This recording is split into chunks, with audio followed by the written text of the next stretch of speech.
Okay, so here we have it. Adam and Eve had three key sons: Cain, who killed his brother and started a line known for trouble; Abel, who didn't leave descendants well because Cain killed him; Seth, now he was the good guy of the bunch.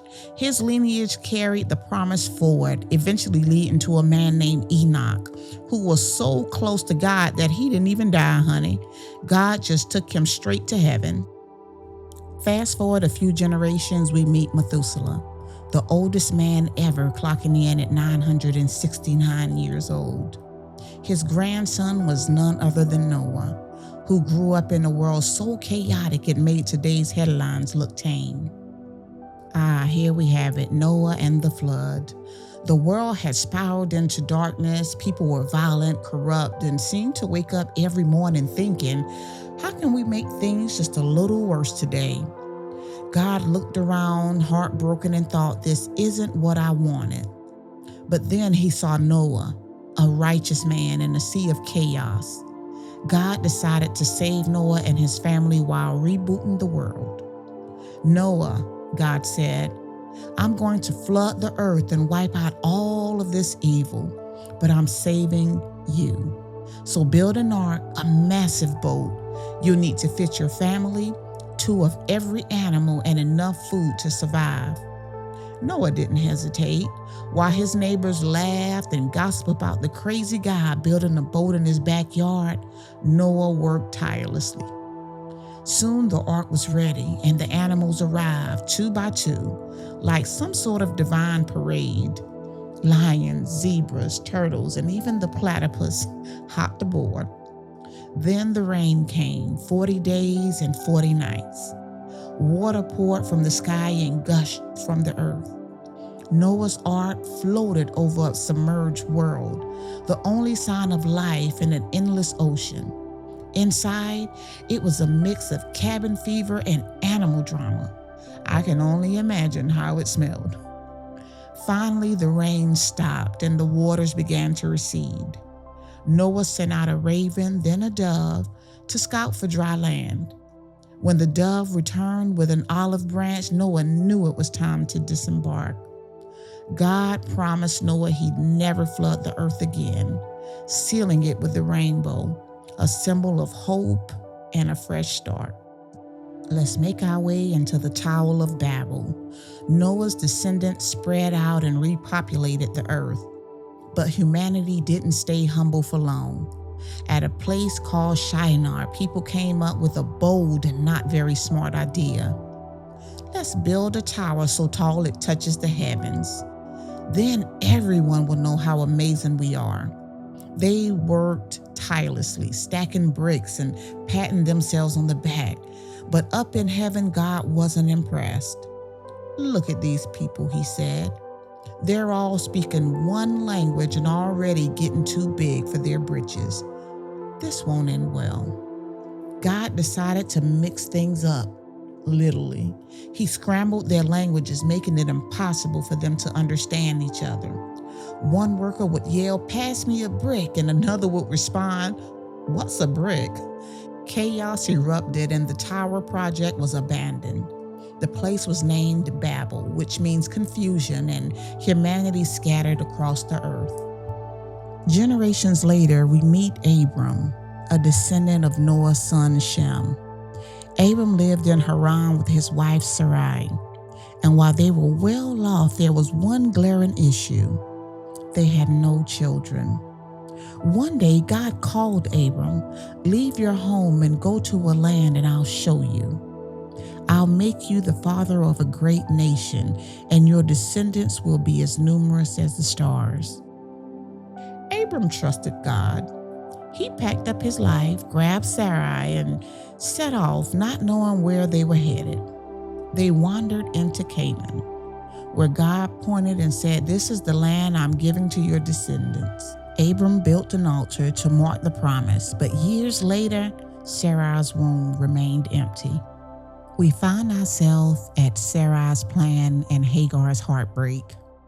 Frustrated by her infertility, Sarai decided to take matters into her own hands. "Abram," she said, "God must need help. Take my servant Hagar and have a child with her. Maybe that's how this nation building thing is supposed to work. Abram hesitated, but went along with the plan. Hagar became pregnant, and suddenly the household dynamic turned sour. Feeling superior, Hagar started throwing subtle shade at Sarai. Sarai snapped, "This is your fault, Abram. Fix it."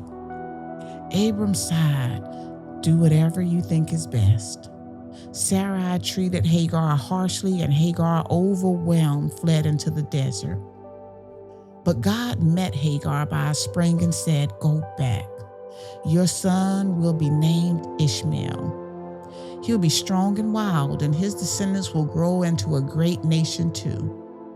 Hagar returned, and Ishmael was born, but tension lingered in the household.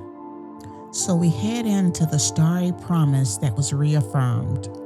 When Abram was 99 years old, God appeared again, saying, "Abram, your name is now Abraham, which means father of many. Sarai will now be Sarah, and you'll have a son together named Isaac." Abraham fell on his face laughing. "Sarah and I are old, like really old. Are you serious?" God smiled. "You'll see. Isaac means laughter, and trust me, you'll be laughing at what I can do." As we wrap up this journey through Genesis 6 through 16, take a moment to think about the incredible stories we've just explored. These aren't just ancient tales. They're stories about people like us, trying to navigate a world full of uncertainty, challenges, and promises. Noah trusted God even when it didn't make sense, hammering away at an ark while the world mocked him. Abraham left everything he knew, stepping into the unknown because he believed in God's promise. And even Sarai, with all her doubts and frustrations, learned that God's timing is perfect, even if it's hard to wait. The beauty of these chapters is that they show us something profound. God is patient, faithful, and invested in our lives, even when we make mistakes. He doesn't demand perfection.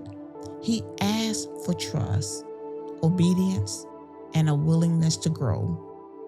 For new believers, these stories offer a powerful reminder of why it's so important to keep filling yourself with God's Word. Just like Noah and Abraham, you're on a journey of faith. You may not always know where you're headed, and there will be moments when you'll feel unsure. But that's why God gave us these stories, to remind us of His promises, His character, and His unfailing love.